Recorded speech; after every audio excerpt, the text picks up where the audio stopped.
Future State, Dark Detective issue 2, Mariko Tamaki and Joshua Williamson writing with Dan Mora and Giannis Milaniganius. Sorry, I gave it my best shot. Close enough. I'm just going to call him G Milo. Right, that's my new nickname. I'm gonna tweet at him and see how you pronounce his last name. I just know that there is a basketball player named Giannis, and it's spelled the same way. So there might be some fun phonetic. Maybe a Giannis? Yeah. Oh. I mean, I expect that with a J, not a G. I don't know. I know. I think Giannis is who they call the Greek freak. I'm not too sure. I don't know basketball very well.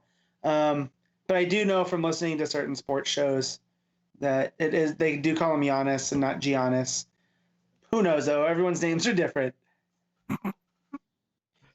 Okay, Dark Detective. So part 2. So this is one of the few that gets 4 issues out of this, because this is the second issue this month.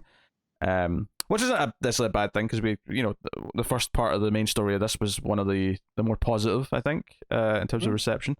I think this part of the story for the main story makes it a lot more straightforward, because I think the first one was intentionally kind of like jumping back and forth, and you were trying to get your bearings. This was more sort of solidifying, okay, this is where Bruce is now.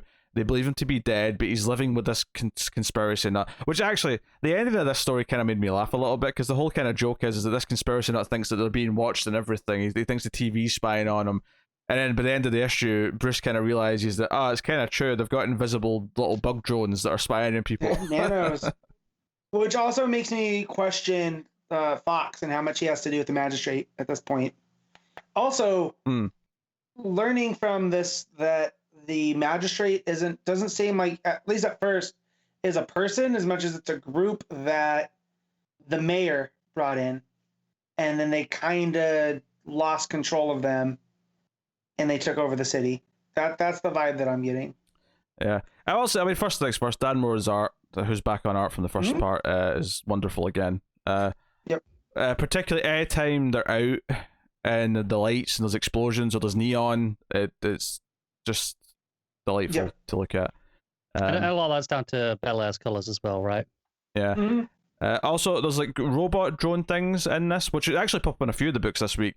But the dialogue made me think, it's basically Ed 209. Just have him say the Ed 209 lines. I was like, stop holding back. Come on, Tamaki. Stop holding back. Just do it.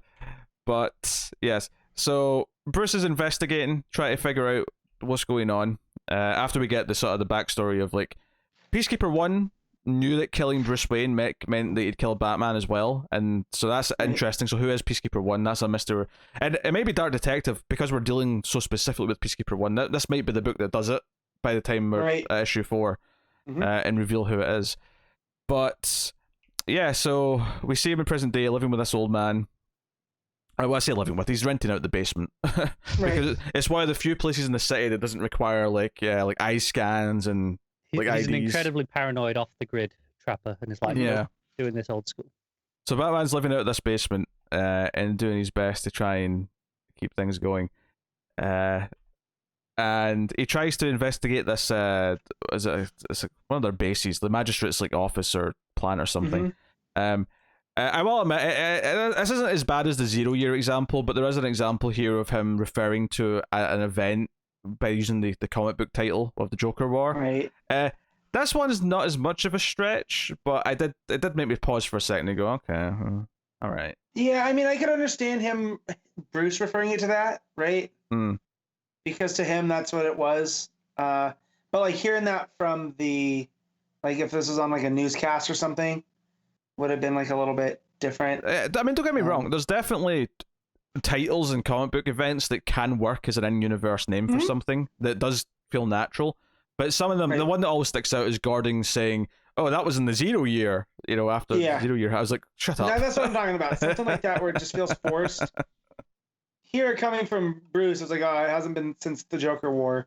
Yeah. Whereas in Green Lantern was a prophecy for the Blackest Night. Them referring to that night as the Blackest Night makes sense. Like, so I feel like have not a few different books been doing this already, referring to the Joker War? Because this didn't stick out to me in this one. I'm gonna say I don't pay attention that close enough. I don't know to remember.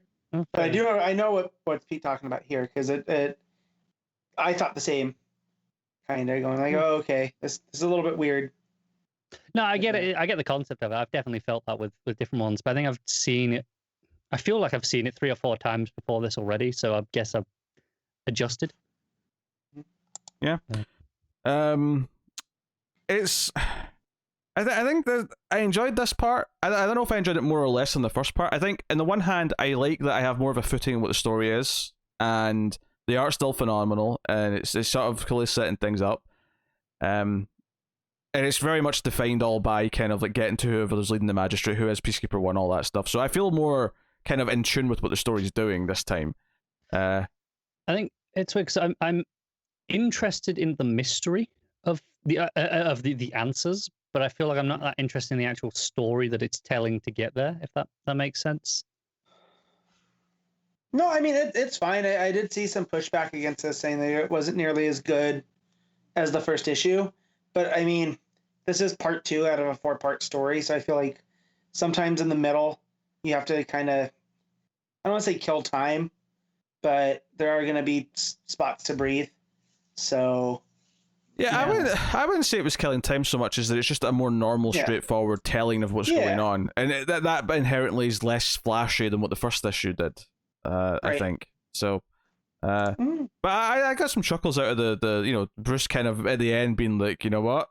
Yeah, he's right. The old crazy man is right. They're everywhere. Right, because you see the old crazy man break his other TV, right? Yeah. It's like, if you got a TV down there, you have to go destroy it. They're watching us. Yep. They're everywhere. Yeah. Yep. So I had some fun with that. I think this issue would be, it's like elevated significantly by the art, or at least this story, I should say. Like there are moments like after Bruce is pulling himself out of the water, and he's slumping down against the wall, and you've just got like 3 or 4 panels, whatever it is, and he's just sinking down further and further in each one.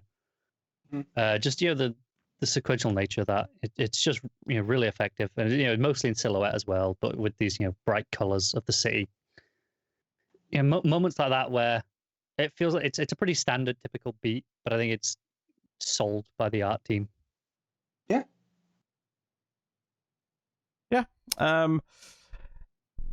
That's pretty much it. I think the art's the biggest selling point at this moment. I do like Tamaki's voice for Bruce, so I'm kind of excited to see what we do with this once we're back in the ongoing story. But all right, well, we've been rating these stories individually since they are full-size stories as well as full. So what are you giving this one, Matt? 7.5. Connor? It's just a straight 7 from me. I think the art's enough for me to go to the 8. So. There you go. There you go. So the second story is a Red Hood story told by Joshua Williamson, with the artist previously mentioned. So, do you know what? I'm kind of annoyed at how much I kind of like this. I like the story. I'm not a fan of the art. I'm a big fan of the art in some pages, and I think I really like this artist from other works I've seen him do. They are here. See when it's action, see the first few pages where he's on the bike and it's all the highway speed shit stuff. I think that art's great in those scenes. I think once it gets to faces talking to each other, I'm not as super into it. It becomes very cartoony, like cartoon strip. Like I felt like I was looking at Tintin. That's weird. I'm kind of the opposite in some. I think the first few pages of action are pretty good. I actually really like the faces. It's a very manga influenced style for sure. And so that's not one of the things that. But there are points in the action, other bits. There's a bit on the bike later where the bike feels like really stretched out to me, like it, and not in the in a good way. Just it feels a little bit off proportionally to what it already was set up to be. Things like that, where I felt the action's actually some of the weaker point. The text, the soft sci-fi elements, I suppose, with the future looking tech. Those are the weaker elements of the issue to me. Yeah, they have given Red Hood a very Akira-esque bike. Yeah. I had noticed. But I do like the story that, of course, Jason's the one that doesn't line up with Bruce. Like, he kind of turns on the other masks, but he brings them in alive. And here continuing the Tom Taylor honestly, yeah, this is the thing that sort of won me over. I mean, I thought it was well told enough before this point, but I think when Rose shows up, and I'm like, oh, we're continuing this idea that Jason and Rose.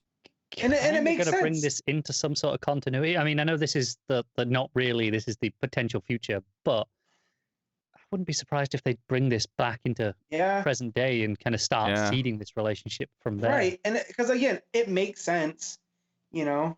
Right, and Williamson is doing the Robin. Red Hood story, right? In the anthology one. Mm-hmm. So we'll maybe see how it starts, because obviously here they clearly have a history where it's not a relationship, but it seems to be a very weird thing where she's even mad at him. Like, he just ran off this morning without saying anything. It's clearly something they're both like. I'll admit the ending did leave me a little.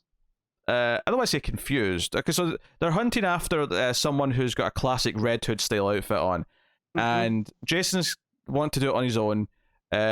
Rose shows up and kills him. Cuts him in half with the sword. Cuts him in half with the sword, and he's like, "What are you doing? I wasn't going to kill him." For a start, I was pretty sure he was being controlled, and it turns out that the Red Hood has Mad Hatter tech inside it. Yep. Which was a neat little twist. That was okay. All right. Cool. We're bringing Mad Hatter out of the story. So they go after where they think Mad Hatter is. I wasn't sure I understood the ending exactly, because it sounds like the magistrate's now after Jason when they seem to be happy to work with them earlier in the issue. No, that's exactly what's happened, and we don't know why right now. That's okay. I think that's the point. Because Someone all of a sudden, burned him. Yeah. Yeah. Someone burned him. It's unlawful heroics rather than sanctioned. Right. Okay, all right. I wasn't super clear about why they suddenly wanted to kill him, but yeah. Other than that, though, I actually thought this was a decent enough time. I think the fact that Jason kept his mouth shut for a lot of the issue was probably quite helpful. I really like the lettering on that very final panel with Jason swearing a little bit at the reaction to seeing this. Yeah, but I realize it's not just the the standard symbols that you see. It's got an extra background to it with a black star. It's like a black starburst. Yeah. Yeah, and then that on top of that, still inside the regular word balloon. I think that's a really neat touch to give it an extra dimension, because you've got white on black on white instead of the just the usual black on white. It really pops because of that, and makes it feel like he really reacted to that moment. Yeah. It's surprisingly decent and made the issue as a whole feel like it was a nice package overall, I think. It's one of the most consistent, one of the most consistently good oversized issues of Future State so far. Yeah.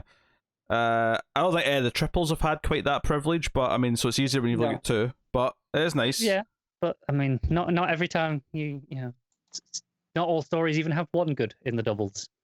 Yeah. Matt, will you rate this Red Hood story? I'm gonna give this one a 7, just mainly because the art's fine, but again, like I said, it's very Tintin-esque sometimes with the faces where they're almost so basic that it's just kind of two eyes, a nose, and a mouth. I mean, hell, there was. I have to agree that there was a couple of panels where their eyes and mouth were basically just lines, like just a single line for each eye and a single line for the mouth. But the breakdowns are really good, and the energy's there. So I don't want to say that the art's bad. It's just not my thing. It's good. There's good flow. Like I say, the action scenes I think have really good flow. So I was enjoying it mostly.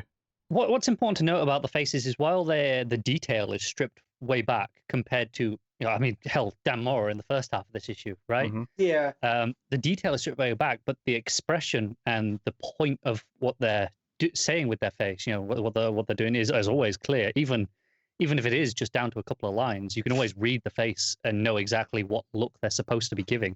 So I think it completely succeeds and fits within its style. Now, whether or not you like that, it's just, I think that at that point it's just taste rather than being bad. Because I think it succeeds in what it's doing. It's just whether or not you like that. Yeah. Yeah, it's a still taste thing for sure. Did you read it, Con? No, I'm gonna give this. I'll give this 7.5. I think I like this more than the first half.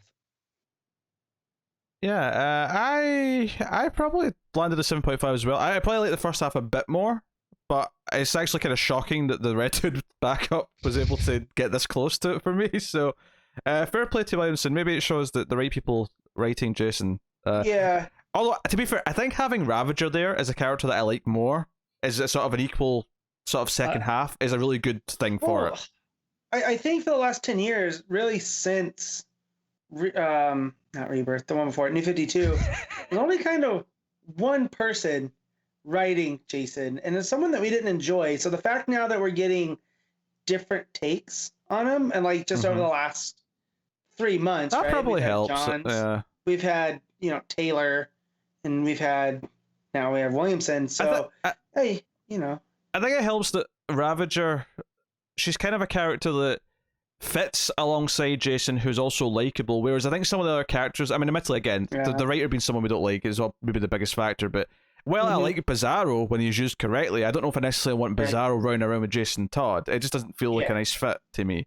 So, whereas you're right. Yeah, but she feels like she's the perfect foil to like call him on his bullshit and like be an equal, kind of like anti-hero type role, but with a bit more likability than he does. I think they have a good bounce off each other. Like, because obviously up until now, this relationship was a Taylor relationship. And obviously, we're seeing Williamson to this take on it. There's the bit where they go into the Hatter's lair. I think she does Toto got feeling I can't say more. He's like, wrong movie, and she's like, whatever. Yeah. But there's just a little good back and forth between them. Yeah, Williamson's recognizing greatness from the master and making sure that he's taking from the best. That's right. I mean, DC pulling elements from non-continuity books into the main line is kind of And who have they done it from? And who have they done it from before? They've done it from an Alan Moore book. They've done it from Frank Miller books, and now they'll do it from Tom Taylor. Yeah, he's not wrong. I want to argue, but I can't. And Mark Waid, throw in Mark Waid there as well. The point being, he's joining a list of special names. Mm-hmm. I will say, like, if I had to build the Outsiders from the start, right, and give it a new vibe, I definitely would lead with Jason Todd and Ravager. Because they make are a solid Outsiders team on the outside of what that is. And we have Batman and the Outsiders versus like the Nightwing Judd Winnick team from way back. Yeah, which is kind of post Titans. Outsiders, but like if you were building from the ground up, these two I think would be real good. It would kind of be what Unkillables was, right? Like, and that's why I liked it so much. And I think you put Kite Man in that team and finally give him his like anti-hero redemption. Yeah, with these characters, you give him the Catman Secret Six vibe. Yeah, like I don't think I can ever look at Kite Man the same way after the Harley Quinn show. No, but like at the same time, because I think he's even more of an anti-hero. That took the joke from the Tom King Batman and turned him into an actual character, and now I'm like, no, that is Kite Man's character now. So I think anything that this in the comics does now kind of needs to follow that established character now. Yeah, I mean, it's not Bane wanting his chair, which I would love to see in the comics, just once, But yeah, so cool. What's next? We have to read the book rating on this. Yeah. Read the whole book, Matt. Oh, I thought I already hit mine. It was a 7. No, you rated the story a 7. Oh, the whole book. Yeah. Shoot, 7.75. Oh, I'll stick with the 7. You'd think after 230 issues, but he would trust me to host episodes. No. Look, my point remained. I learned a lot from my grandma, but one of them was never trust the Scotsman. That's something I learned. So there you, Connor. What are you rating the whole book? I'm also going to give it a 7. I will give it a. I mean, I'll give it a 7.5 overall, which is the lowest score I gave. So, you're at least getting 7.5 of quality in this book, as far as I'm concerned. So, happy days, happy days.